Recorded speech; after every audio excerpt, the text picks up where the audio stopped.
Do you remember the last time you came to me for help? What you told me. My father was a monster. And you weren't. Let's go all the way back to where this season actually started, because you can't understand that finale without understanding what built it. From the very first episode of Season 4, there was a darkness around Kanan that felt different. Not the usual street-smart, calculating energy we've seen him carry before. This was something heavier, something broken. Kanan came into this season already damaged, already bleeding from losses that never fully healed. And instead of pulling back and thinking clearly, he did the opposite. He leaned in. He let the rage take over. And that rage, that blinding, suffocating rage, became the engine that drove every single decision he made this entire season. And that's what made it so painful to watch, because you could see it happening. You could see him slipping. You could see the logic leaving his eyes and the paranoia moving in. And there was nothing anyone could do to stop it. The thing about Kanan this season is that he wasn't just angry, he was convinced. And that's so much more dangerous than just being emotional.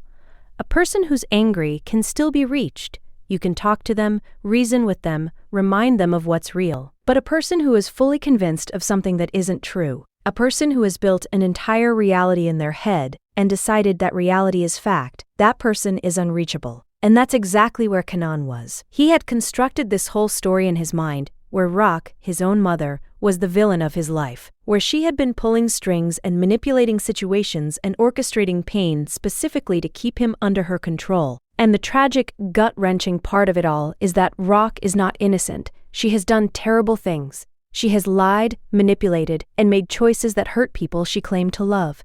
So it wasn't hard for Kanan to believe the worst about her. The seeds were already there. The doubt was already planted. All it took was the wrong people whispering the wrong things in his ear, and everything fell apart.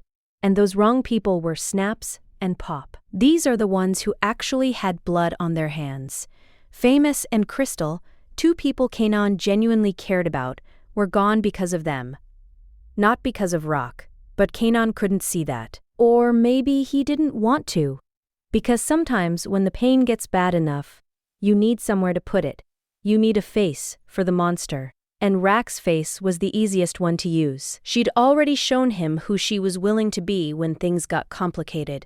So when Snaps and Pop pointed the finger at her, something in Kanan chose to believe it. And that choice, that one decision, to trust the wrong people over the woman who raised him, is what carried him all the way to that cemetery, all the way to that confrontation, all the way to that gun being drawn. The entire season was a slow, agonizing walk toward one moment. And when it finally arrived, it didn't feel like a surprise. It felt like a tragedy that had been inevitable from the very beginning. What made Season 4 so brilliant, and honestly so difficult to watch, was how it never let Rock off the hook either. The show didn't turn her into a saint, just so the audience could root for her. She stayed complicated. She stayed messy. She made choices that were selfish and calculated, even while she was trying to protect her son. And that complexity is what made the finale land so hard. Because you're watching Kanan point a gun at his mother, and you're thinking, she doesn't deserve this, but you also understand, on some level,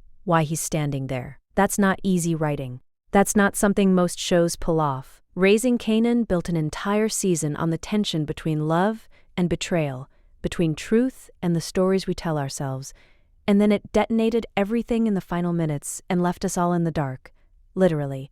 That black screen, that gunshot, that silence. If you weren't shaken by that, you weren't paying attention. Now let's talk about that gunshot, because that single sound is all anyone has been able to think about since the finale dropped. One shot, black screen, no confirmation, no body, no reaction, just the sound and then nothing. And the reason it hit so hard, the reason it's been living rent-free in everyone's head, is because of what it represents. This wasn't just a dramatic ending.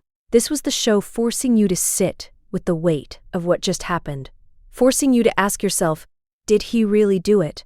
Did Kanan Stark actually pull that trigger on his own mother? And depending on how you've been watching this season, depending on how closely you've been paying attention to who Kanan has been becoming, your answer to that question probably says a lot about where you think this story is going. So let's get into the theories, because I've seen a lot of them floating around, and some of them are genuinely interesting and some of them are a stretch, But they're all worth talking about because the show left enough room for any of them to be true. The first and most obvious theory is that Kanan actually pulled that trigger, that he stood in front of Rock, looked her in the eyes, heard everything she had to say, and still chose to end it. And if that's what happened, if that's the direction the show is going, then that moment is the single most defining event in Kanan Stark's entire life. More than anything we saw in Power, more than any murder, any betrayal, any act of violence. Because killing your mother, believing she destroyed everything you loved, and then finding out later that you were wrong, that is the kind of wound that never closes. That is the kind of guilt that turns a person into something unrecognizable. And if you think about the Kanan we eventually meet in Power, cold, detached, operating without emotion, without real connection, without anything resembling softness, it starts to make a terrifying kind of sense. Maybe that's where all of that came from. Maybe that's the moment the warmth left him for good. The second theory is that Rack fought back, that she didn't just stand there and take it, that when Kanan drew that gun, something switched in her and she went into survival mode. Rock Thomas has never been a woman who waits for things to happen to her. She makes moves. She controls situations.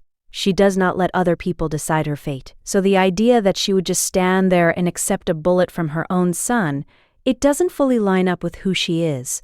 The theory goes that she fought him for the gun, that there was a struggle, and that the shot fired during that struggle. Maybe into the air, maybe into the ground, maybe it didn't hit anyone at all. And if that's true, then what comes next is somehow even more complicated, because now you have a mother and son who just tried to kill each other. Where do you even go from there? How do you come back from that moment?